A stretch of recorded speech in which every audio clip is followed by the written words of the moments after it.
What's up, guys? It's Alex again with another video today. Today the market has been really quiet. Nothing really happened and no good setups formed. So essentially, I was trying out some trades. I mean, I was forcing trades, to be honest, just to see what I might be able to do in such a market as of today. And as you can see, my result is less than ideal. I mean, honestly, by now my intuition is that if I see a market like today, I'd rather stay away from trades, or maybe do one or two really careful trades, and in case they don't work out, I just cut my losses quickly and that's it. I believe that's probably the safest and best strategy, because forcing trades certainly doesn't result in any good results.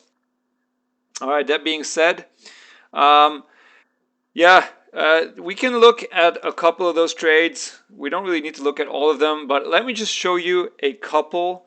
Um, Let me get this full screen. Okay, here we go. Let me just show you a couple that I did because I think there's something you can learn.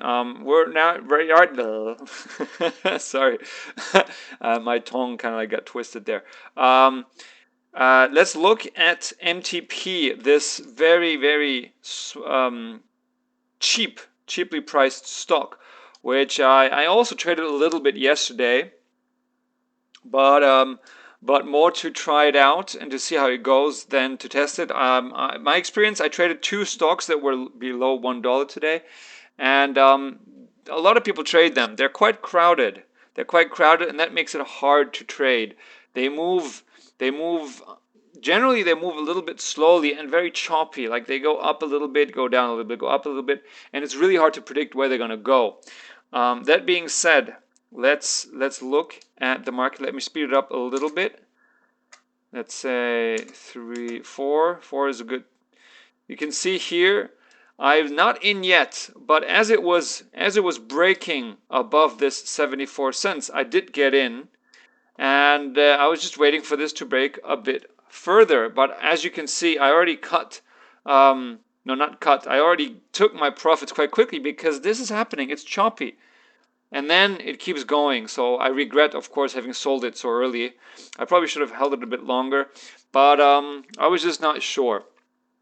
In general, I think I could have held this longer because this is the very market opening where things usually move quite well in one direction, quite far in one direction. If it starts going red, it'll go red, quite a good amount before it turns around. And the same thing applies to green. So here clearly I wasn't keeping the stock. And here as it was approaching $1, I was thinking, okay, let me get in because if it breaks $1, there's a lot of sellers here at $1, really a lot. But if it breaks this, it could easily go to 115 or 120 maybe. At least to 110, I would believe, and then I could take some small profits. You see, I'm taking 500 shares because it's so cheap, and that also means that a 5-cent move means a lot more, means 25 bucks rather than $5 if I was trading just 100 shares. So the profit potential is quite high, but the risk is also quite high. In any case, in this situation, if I count the lower end of this candle as my stop, which is at 90 cents, then I'm currently risking 10 cents. Got in at $1. I should have gotten in a little bit earlier maybe, but you never know what happens. It was a bit of FOMO. Like what I mentioned yesterday is when when you're thinking about getting into a stock and then it moves, it is easy to fall into the FOMO trap. The best idea is if something is moving while you think about getting in and it's already made a large move, it's best to stay away because most likely the move has already finished and you're going to get in at the very top just before it drops. So it's best to stay away. So here this one essentially happened. I got in at $1, which is quite high. But let's watch and see what happens. Well, nothing happens. It starts fading.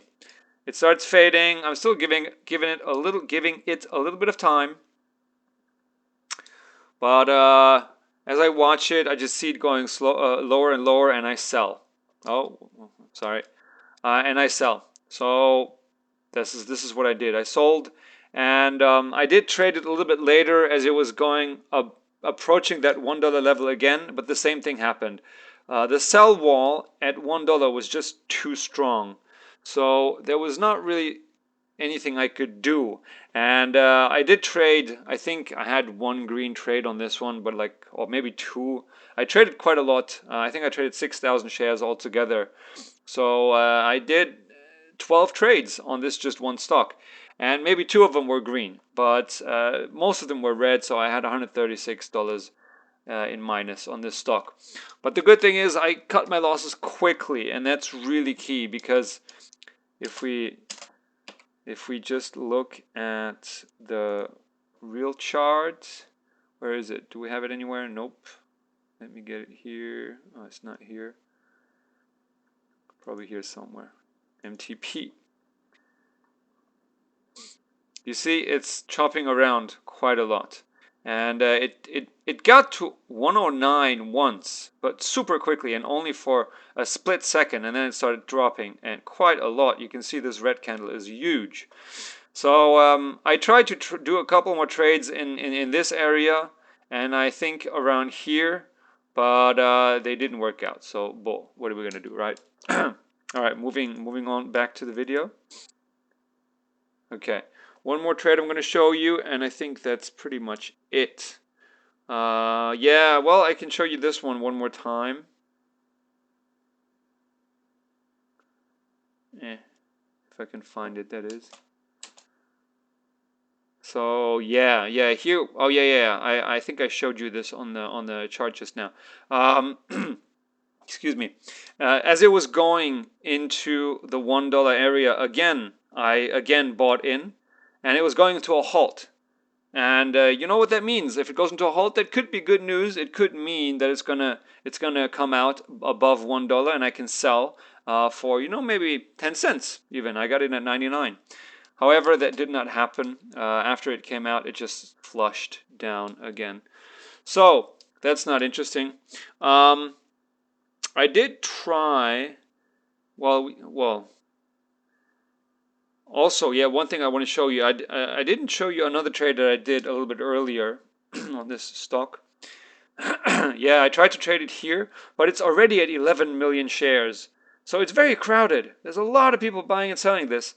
And at this price, with this amount of shares being traded, it's just too much. You can see here, 42,000 shares, 20,000 shares, a lot of shares going back and forth.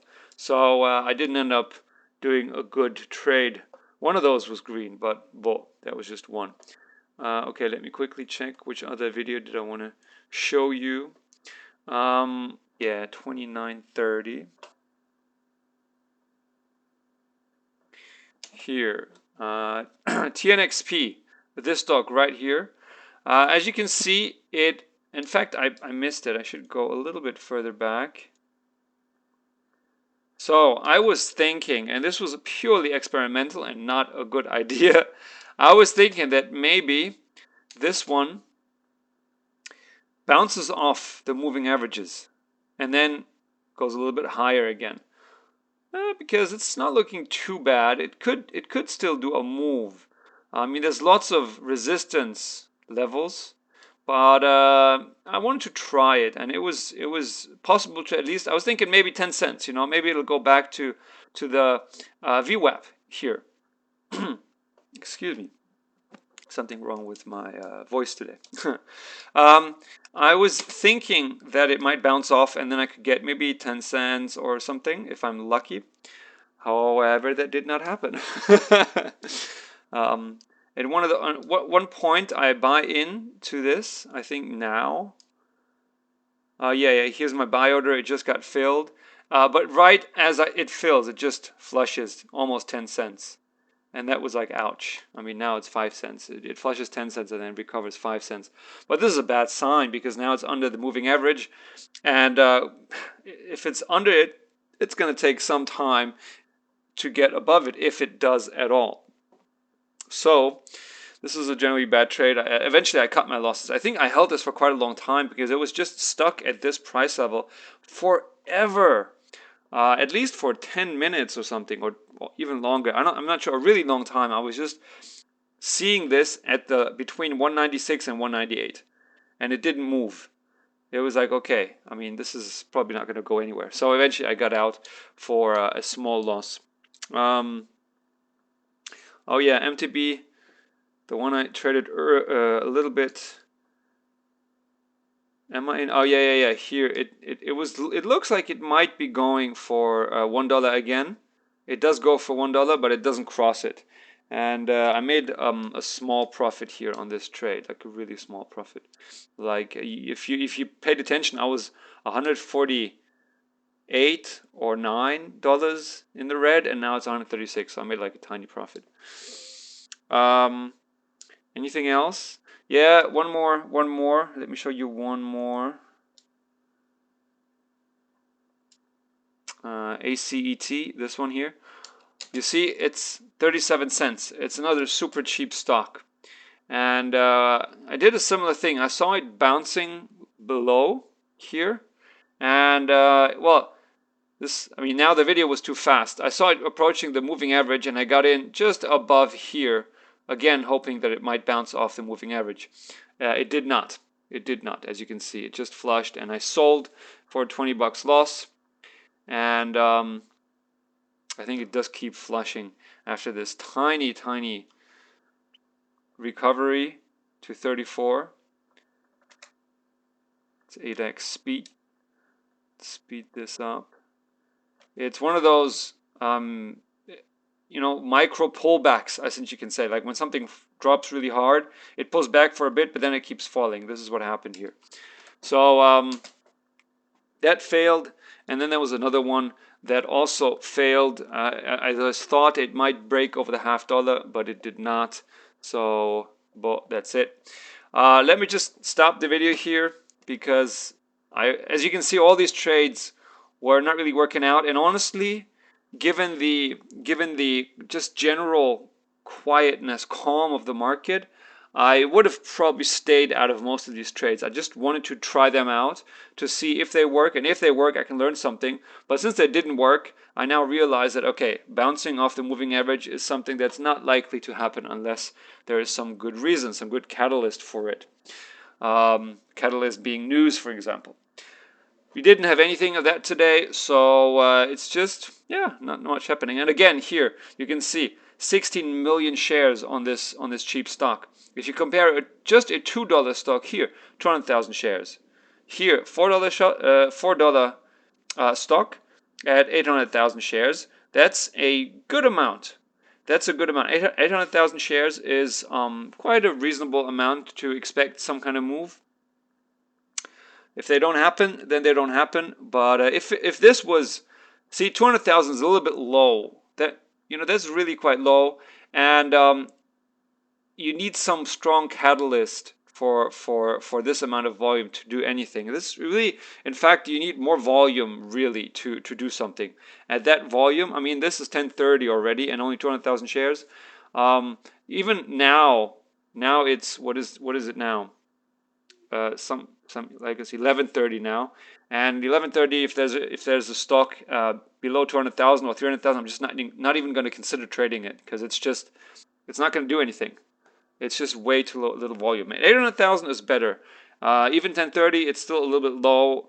A good stock, in my experience, a good stock that is moving where you can actually make some money would be between 2 and 4 million shares, I think, of volume. I don't really know relative to what time, 1030 or just in general. I'd have to test out more. But just in general, you want a couple of million of volume at least, you know, around 1030 for something to work. Below that, it's probably not strong enough. And in general, if the market is weak, stay away and cut your losses quickly. All right. That being said, I think, yeah, that was it for today. Let that be the end. And if you had a better day today, that's great. I'm really happy for you. Do tell me how you did that. And yeah, if not, then take this as a lesson that slow markets are generally a good idea to stay away from. All right, goodbye.